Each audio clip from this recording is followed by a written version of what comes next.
this work? Yeah, if you want to move over to your left a little more and get Yeah, out I of the think sun, people that's might see me a little bit better here. Right, do you think I ought to move over to a little bit to the left anyways?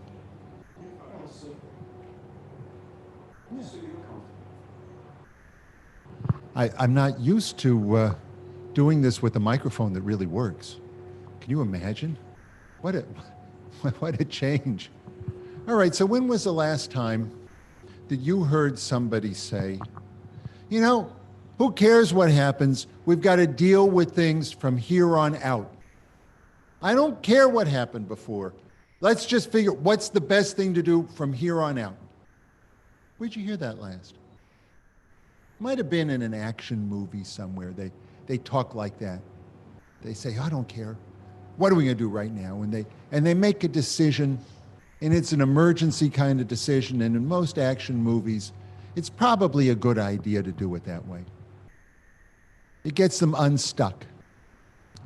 But there's one huge difference. Well, there's a few huge differences, but one huge, huge difference between action movies and reality. Action movies end in about 2 hours. Reality continues on. Action movies, they don't talk about not dealing with the water under the bridge, not dealing with the inherent conflict that got people stuck in the first place. They just ram through to get the thing unstuck, and it seems to work. And sometimes in life that works too. Sometimes it does. You know, forget about I don't want to hear about your feelings of this. I don't want to hear what he did to you or she did to him, or I don't want to hear any of that. Let's just figure the best thing from here on out. Sometimes that helps you get unstuck. But it only lasts for, I'll say, a few hours. It's not the kind of thing that lasts for a long, long time. Because those inherent things, the things that caused you to get stuck in the beginning, are still there.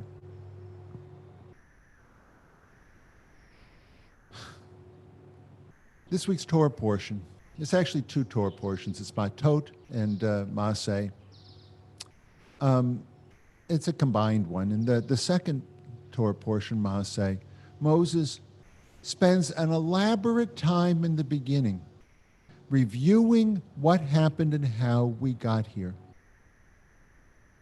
Reviewing the heroic times, the times where there were really good things that happened, and also some of the most difficult ones where we were bickering with each other, reminding us of some of the fights, some of the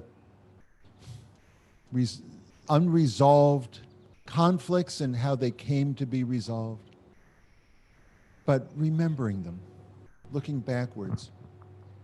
You can do that if you have a moment of leisure. It's not an emergency. You can do that if you make a moment to look back. And it doesn't just get you unstuck. It points you in the right direction. At some point, even though some people are saying, I don't care what happened in this world, we got to figure out the right thing to do right now. But at some point, someone's going to say, how did we get here? What happened? What led to this? Why do we do things the way that we did? What were good things? What were bad things that were done? What could we have learned from other pandemics or epidemics? What could we have learned from them, either in 1918 in America or in other countries? What happened with Ebola? How was that treated? How was SARS treated? What did we do right? What did we do wrong? How did we end up in this situation? How could we have possibly ended up in this situation where America is sort of treating it, making more mistakes, it seems, than any other country? How can we have it so bad in America? What did we do wrong? Someone's going to be asking those questions.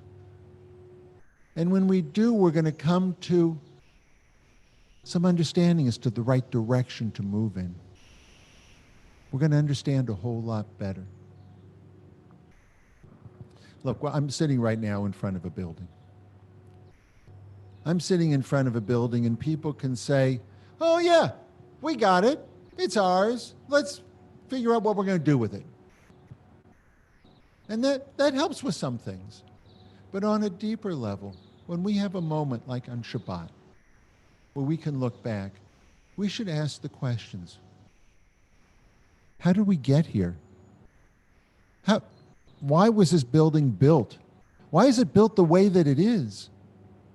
What motivated the people? What were some mistakes that they made along the way? What were some heroic moments? And remember them. Remember that there was a congregation from nothing, a few people that wanted to come together to celebrate, to share sorrows, to have their children learn, and their adults to live out a faith that you cannot do by yourself. And in Windsor, about 3/4 of a century ago, here it was about 2/3 of a century ago, they formed this group. And how was it that they went from people's houses to other buildings and houses of worship in town and churches? How did it come that we got our first building? What happened? What had to happen? What did the Maskell family do? Why did they donate that farmland for our first building? Who were they?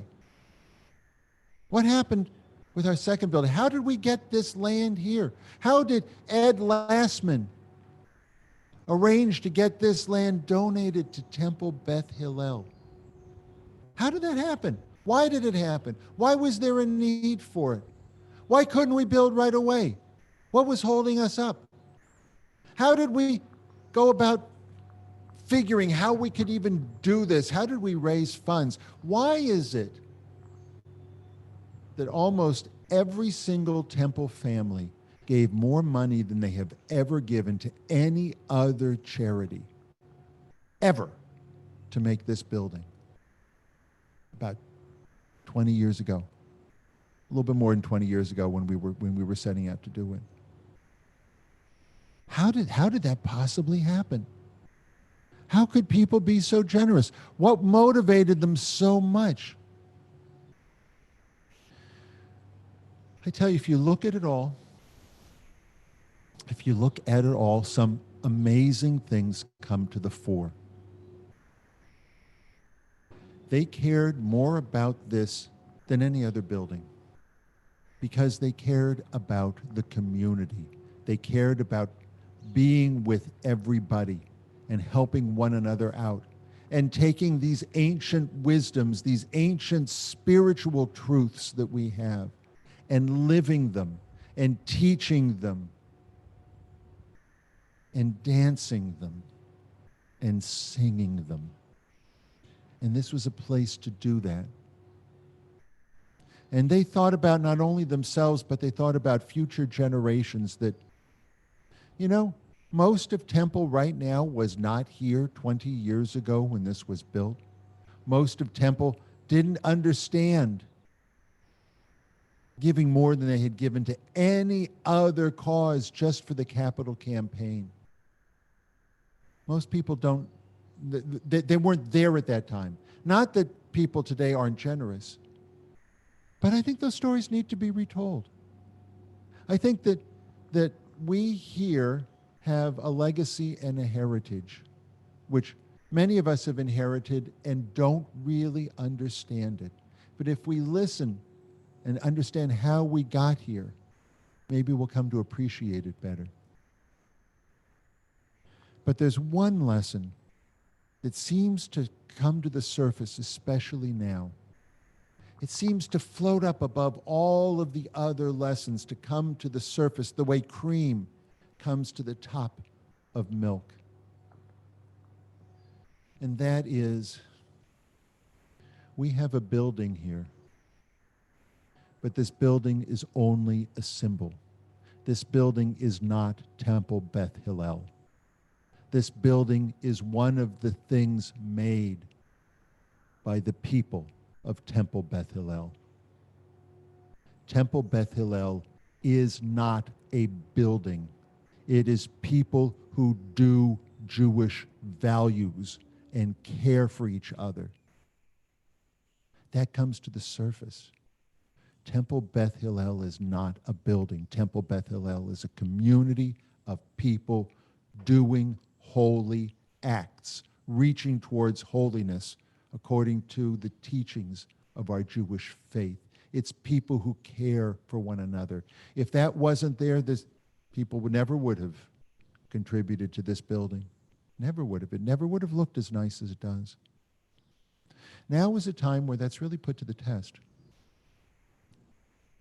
People want to be back in the building because it's a lovely building. Look, it's really wonderful. We brought our prayers here. We feel comfortable here. We sing at the top of our voices here. And where else do we do that? When we were sad, we came here and we felt better. But it's just a catalyst, something that helps us be community. It is not community. It is not who we are. We are not a building.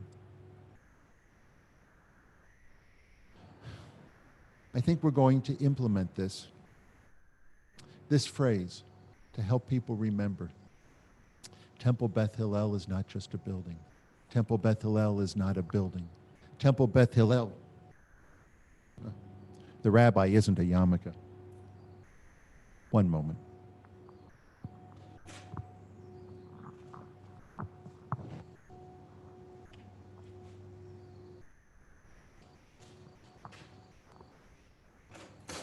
This is a yarmulke, right? Complicated reasons why Jews wear it on their heads. Complicated, but this one in particular was made by Diane Aborn with an awful lot of love. Means a lot. I wear it for the tradition. I also wear it for the love and the generosity that she brings to it. That's a lot about what Temple is. So, if anyone ever asks you, is Temple closed? Is Temple Beth Hillel closed? You say, just the building. Temple is always open and always has been. Our hearts are open. Our minds are open. Our bodies are open. We care. We do. We are Temple Beth Hillel, and Temple Beth Hillel is not closed. We're open for each other. Temple is not a building. Temple is us doing Jewish things together and caring about it. With that, I want to invite up our president, Michael Scott, if he wants to share a word or two.